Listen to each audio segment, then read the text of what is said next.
నమస్తే, welcome to present ideas. నేను మీ journalist అండి. ముఖ్యంగా కాంగ్రెస్ ప్రభుత్వం వచ్చినప్పటి నుంచి కూడా అంటే ఒక్కొక్క రకానికి సంబంధించి పథకాల గురించి అయితే ముందడుగు వేస్తుంది. అందులో భాగంగా గత 10 సంవత్సరాల నుంచి నెరవేరని పేదోడికలను కూడా ఒక రకంగా రేషన్ కార్డుల ద్వారా నెరవేరుస్తుంది. రేషన్ కార్డులతోటి రకరకాల ప్రయోజనాలు ఉన్నాయని కూడా అందరికీ తెలుసు.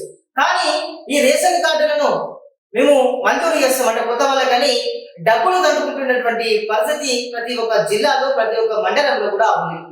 ఒక్కొక్క రేషన్ కార్డుకు 2500 రూపాయలు ఇస్తేనే మేము దాన్ని యాక్సెప్ట్ చేస్తామనేటువంటి పరిస్థితి దాపరించింది. నిజంగా ఇది సిగ్గుచేటు. ఓ అధికారులారా, మీరు గవర్నమెంట్ నుంచి వెళ్ళి జీతం దొబ్బుతున్నారు, అయినా కూడా మీకు ఈ పేదోళ్ళ దగ్గర నుంచి వెళ్ళి డబ్బులు ఎందుకు అని అడుగుతున్నాం. ఒకసారి మనం ఇంకా వార్త కూడా స్క్రోల్ అవుతున్నటువంటి పరిస్థితి, ఆ వార్తను చదువుదాం, తర్వాత అధికారులను అరుచుకుందాం. 2500 రూపాయలు ఇస్తేనే కొత్త రేషన్ కార్డు, పేదల నుంచి దండుకుంటున్న ఏఎస్ఓలు.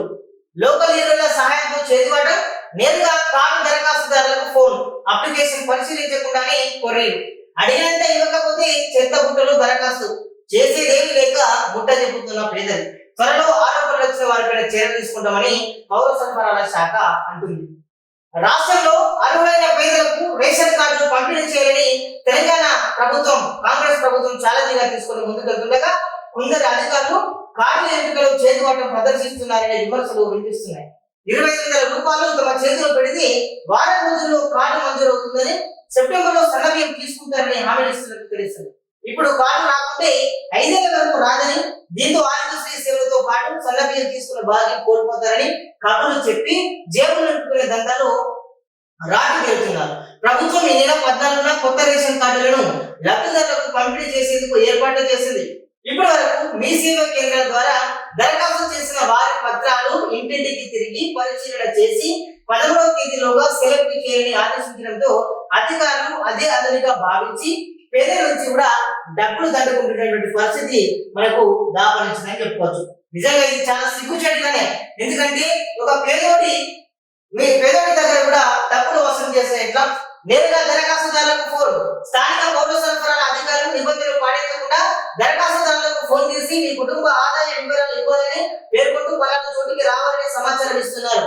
దీంతో వారు ఆగమేఘాల మీద వారి వద్దకు వస్తే అడ్డమైన ప్రశ్నలు అడుగుతూ కార్డుల ఎంపిక అంత సులభం కాదని కొర్రీలు పెడుతూ అయోమయానికి గురి చేసేటువంటి పరిస్థితి ఉంది. ఇక 5 లక్షలకు చేరువలో ఈ నెల 14 నాటికి 5 లక్షలకు కొత్త కార్డులు చేరుకున్నాయి. బీఆర్ఎస్ ప్రభుత్వంలో రేషన్ కార్డుల పంపిణీ జరగలేదు. రేవంత్ సర్కారు కొలువుదీన తర్వాత అర్హులైన పేదలకు రేషన్ కార్డులు పంపిణీ చేస్తామని చెప్పి ప్రజాపాలన, గ్రామ సభలు, ప్రజావాణి, మీ సేవ ద్వారా కుటుంబ సభ్యుల పేరు యాడింపు, డిలీటింగ్ తో పాటు కొత్త కార్డులతో కలిపి మొత్తం 23 లక్షల దరఖాస్తుల వరకు వచ్చినట్టుగా తెలుస్తుంది. ఇక ఏఎస్ఓలపై త్వరలోని చర్యలు, చేతివాటం ప్రదర్శించినటువంటి ఏఎస్ఓలపై 14వ తేదీన కార్డులు పంపిణీ తర్వాత చర్యలు ఉంటాయని తెలుస్తుంది. ఇప్పటికే పెద్ద సంఖ్యలో కూడా వాళ్ళందరికీ కూడా హెచ్చరికలు జారీ చేసినట్టుగా అయితే మనకు అర్థమవుతుంది. సో మొత్తానికి ఏం జరుగుతుంది, ఒక పేదోడి కళను న్యాయం చేయాలని ప్రభుత్వం చూస్తుంటే ఈ దొంగ అధికారుల వల్ల ఆ పేదోడికి నిజంగా నిద్ర పట్టని పరిస్థితి.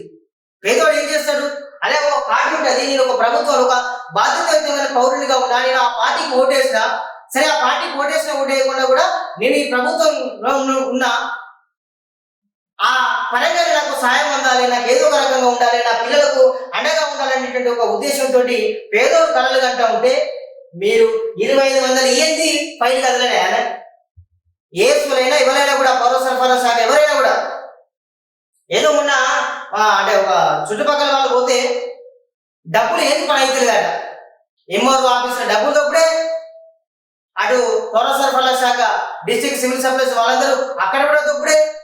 మరి ఇవన్నీ పైసలు ఏదో పెట్టుకుంటున్నారు ఏమంటే అక్కడికి పోతే మేము బిజీగా ఉన్నాం అంటారట. మళ్ళీ తర్వాత ఇంకేమంటున్నారు, వీళ్ళని ఒక దగ్గర పిలిపించి ఇది ఇట్లున్నది అది అట్లున్నది ఇట్లా ఏదో రాదని వాళ్ళకి కొర్రీలు పడుతున్నారు. వాళ్ళను ఇంకా కూడా భయభ్రాంతులకు గురి చేస్తే అరే ఇంక ఎప్పుడు రాదేమో, అరే ఈ ఇంట్లో బట్టి ఊసేలేదు, ఇప్పుడు జర ఆ ఊసే ఉన్నది, ఇంకా 3 రోజులు పోతే మా కార్డు ఉండదు, వాటి మాకు సంక్షేమ పథకాలు రాకపోవచ్చు అని 2500 రూపాయలు కూడా పేదోడు కష్టపడి రోజుకు 300 నుంచి 350 రూపాయలు కష్టపడినటువంటి పేదోడు కూడా మీకు అప్పచెప్తున్నారు. మీకు కొంచెమైనా కూడా సిగ్గు అనిపిస్తలేదు అధికారులు ఒకసారి అడుగుతాను. ఇప్పటికైనా ప్రభుత్వం ఎవరైతే పౌర సరఫరాలకు సంబంధించి మంత్రి ఉన్నారో, ఆ యొక్క జిల్లా అధికారులు ఉన్నారో, ఎమ్మెల్యేలంతా కూడా మీరు మీ జిల్లాలో మీ అధికారులకు సూచనలు ఇవ్వండి.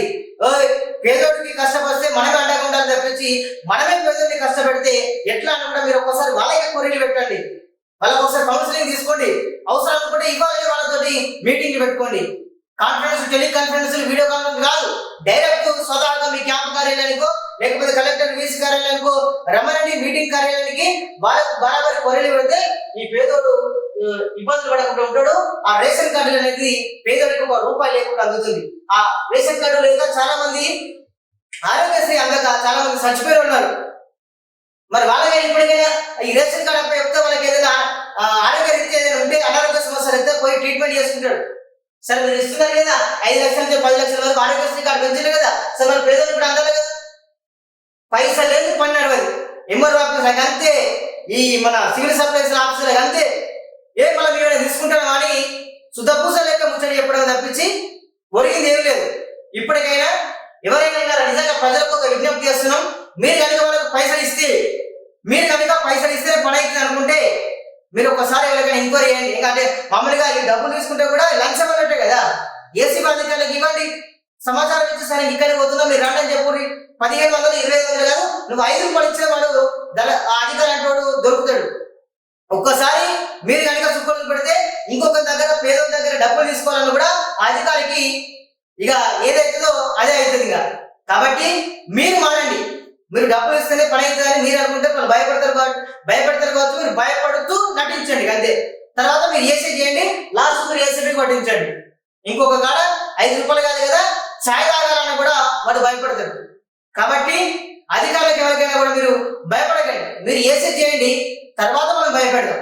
ఎందుకంటే మన కొంచెం పైసలు పెడతారు కదా, పైసలు తీసుకున్నంత మాత్రాన సరే ఏదో జరుగుతుంది అనుకుంటున్నాడు.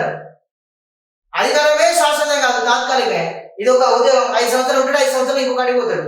కాబట్టి మీరు నిర్భయంగా ఉండి మీరు మీ యొక్క ఉన్నత అధికారులకే కానివ్వండి, మీ ప్రజాప్రతినిధులు కానీ ఎవరికైనా చెప్పి ఉండాలి. అదేవిధంగా పౌర సరఫరాల శాఖ తెలంగాణ ప్రభుత్వానికి రిక్వెస్ట్ చేస్తున్నాం. ఎవరైతే లంచగొండితనంగా ఉన్నారో, ఈ రేషన్ కార్డుల విషయంలో చేతివాటం ప్రదర్శిస్తున్నారో వాళ్ళపైన నిఘా పెట్టి వాళ్ళపైన కఠిన చర్యలు తీసుకోవాలని కూడా మేమైతే డిమాండ్ చేస్తున్నాం. ప్రజలు మీరు మారండి, ఆటోమేటిక్ గా ప్రభుత్వం కూడా మారేటువంటి అవకాశం ఉంది. సో చూస్తారండి ప్రజలండి. Thank you so much.